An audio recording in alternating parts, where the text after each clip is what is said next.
नमस्कार शेतकरी मित्रांनो, सकाळचे 7:15 वाजलेले आणि आपण अद्रक म्हणजे आले ह्या पिकाच्या प्लॉटवरती आडगाव चोथवा येथील प्रगतशील शेतकरी श्री प्रमोदजी अशोकराव भालेराव यांच्या आले पिकाची प्लॉटची पाहणी करण्यासाठी या ठिकाणी आलेलो आहोत। आज ह्या प्लॉटमध्ये आपण हा आवर्जून जो व्हिडिओ बनवत आहे, हा व्हिडिओ बनवण्यामागचा हेतू आपण ज्या प्लॉटमध्ये उभे आहोत, ज्या क्षेत्रात आता उभे आहोत, हे क्षेत्र काही अंशी चुनखडीयुक्त शेरवट रान ज्याला आपण म्हणतो, सेडवरती असणारं रान म्हणतो, अशा क्षेत्रात उभे आहोत।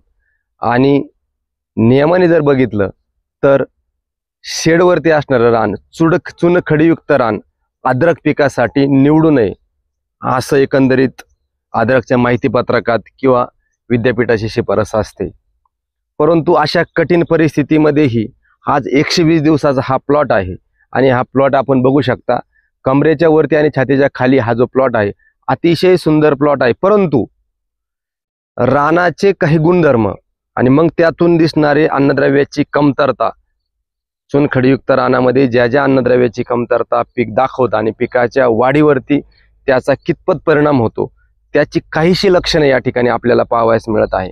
मग यामध्ये चुनखडीयुक्त रान जर असेल तर त्या जमिनीमध्ये ते पीक पाहिजे त्या प्रमाणामध्ये कॅल्शियम त्या पिकाकडून उचलल्या जात नाही आणि मग कॅल्शियमचं व्यवस्थित वहन न झाल्यामुळे कॅल्शियमची कमतरता असण्याची लक्षणं बऱ्याच ठिकाणी या प्लॉटमध्ये दिसत आहे। नवीन शेंडा जो निघतो तर तो एकमेकात गुंतलेला, त्याला जो जोम मिळायला पाहिजे तर तो जोम कॅल्शियमचं, फेरसचं आणि झिंकचं वहन न झाल्यामुळे या ठिकाणी ही कॅल्शियमची डिफिशियन्सी असणारे बरेचसे शेंडे या ठिकाणी आपल्याला पाहावयास मिळत आहे।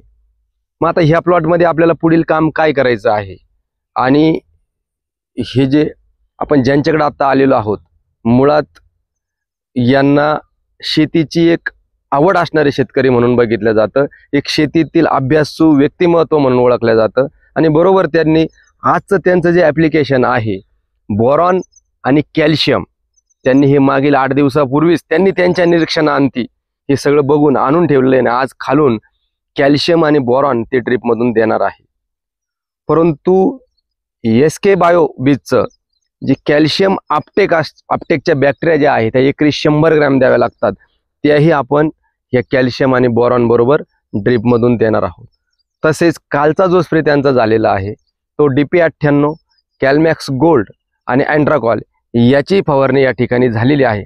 त्यामुळे काही प्रमाणात कॅल्शियम आणि बोरॉनच्या कमतरतेची जी लक्षणं आपल्याला या ठिकाणी दिसत आहे ती काही प्रमाणात या ठिकाणी कमी झालेली पुढील 4-5 दिवसात आपल्याला दिसणार आहे।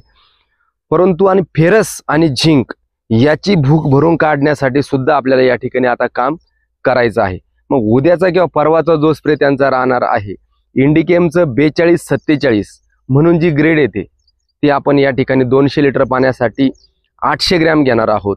त्याबरोबर त्यांच्याकडे घरी इमामेक्टिन शिल्लक आहे, ते इमामेक्टिन ते 200 लिटर पाण्याला 150 ग्रॅम या ठिकाणी टाकणार आहे आणि हा स्प्रे या ठिकाणी जेणेकरून जी 042-47 जी ग्रेड आहे ही एक मायक्रोन्यूट्रन आणि विथ फेरसयुक्त ग्रेड आहे। त्यामुळे फॉस्फरस आणि पोटॅश ह्या 2 अन्नद्रव्याबरोबर मायक्रोन्यूट्रन आणि फेरस याचा पुरवठा ह्या पिकाला फवारणीतून होणार आहे। तसेच ड्रीपमधून आपण झिंक, बोरॉन आणि फेरस असं एकत्रित ह्या प्लॉटला खालून देणार आहे, जेणेकरून ही जी कमतरतेची लक्षणं या प्लॉटमध्ये दिसत आहे ती काही प्रमाणात कमी होण्यास त्या अन्नद्रव्यामुळे मदत होईल। विशेष ह्या प्लॉटवरती व्हिडिओ बनवण्याचा आजचा हेतू, आजचं कारण एकच, कमीत कमी प्रमोद भाऊ किती स्पॉट होते सडेचे सुरुवातीला तुम्हाला जे दिसले ते? सुरुवातीला दिसले होते ते 10-11 क्षेत्र आपलं 2 एकर आहे। हे पूर्ण 2 एकरामध्ये शेतकरी मित्रांनो 11 स्पॉट ह्या ठिकाणी सडीचे दिसले होते।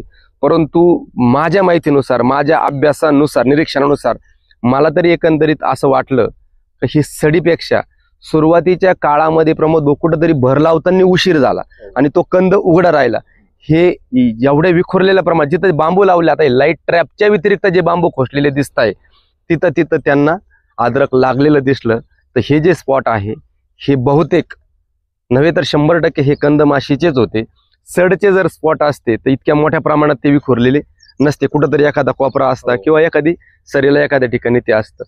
तर यांनी ज्याही क्षणी त्यांना हे कंद खराब झालेले दिसले, 10 दिवसाच्या अंतराने त्यांनी लागोपाठ 3 ऍप्लिकेशन करून घेतले आणि ज्या स्थितीत ज्या परिस्थितीत ते स्पॉट दिसले, आज 1 महिना झालेला आहे ते तिथंच थांबलेलं आहे, 1% त्याची वाढ झालेली नाही.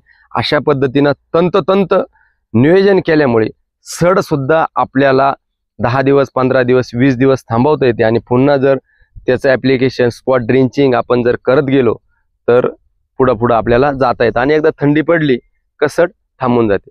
विशेष म्हणजे एकात्मिक कीड नियंत्रणाच्या बाबतीत जे जे मुद्दे येतात त्या गोष्टी यांनी या ठिकाणी केलेल्या आहे.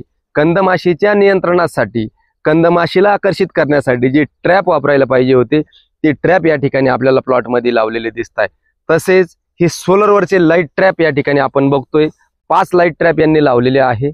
1300 रुपयाला एक ट्रॅप, याप्रमाणे त्यांनी ते ट्रॅप आणून या ठिकाणी या प्लॉटमध्ये बसवलेले दिसत आहे. आणि त्यामध्ये आपण बघू शकता किती मोठ्या प्रमाणामध्ये ह्या किडी या ठिकाणी त्या ट्रॅपमध्ये गोळा झालेल्या आपणास दिसत आहे.